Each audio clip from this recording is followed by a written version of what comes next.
বিশাল মরুপথ পাহাড়ি পথ পাড়ি দিয়ে তায়েফের মরুজমিনে গেলেন কোরআনের দাওয়াত নিয়ে, ইমানের দাওয়াত নিয়ে। কিন্তু তায়েফের লোকেরা বিশ্বনবীর দাওয়াতকে শুধু প্রত্যাখ্যান করেই থামে নাই, তারা বিশ্বনবীর সাথে অত্যন্ত খারাপ আচরণ করেছে, বিশ্বনবীকে শারীরিকভাবে হেনস্থা করেছে, আমার নবীকে শারীরিকভাবে অত্যাচার করেছে, আমার পেয়ারা নবীর গায়ে পাথর মেরেছে, বিশ্বনবীর গা বেয়ে ঝরঝর করে রক্ত ঝরেছে, নবী জামিনের মধ্যে লুটিয়ে পড়েছেন, আবার মেরেছে, আবার নবী হাঁটতে শুরু করলেন, পেছন থেকে আবার মেরেছে, আবার নবী রক্তাক্ত হয়ে জামিনের মধ্যে লুটিয়ে পড়লেন, আবার মেরেছে। বিশ্বনবীর মতো এত সুশ্রী মানব,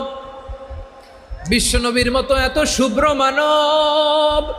বিশ্বনবীর মতো এমন চমৎকার দেহাবয়ব দিয়ে রব্বুল আলামিন কাউকে বানান নাই। এরকম চমৎকার মানুষটাকে তারা তায়েফের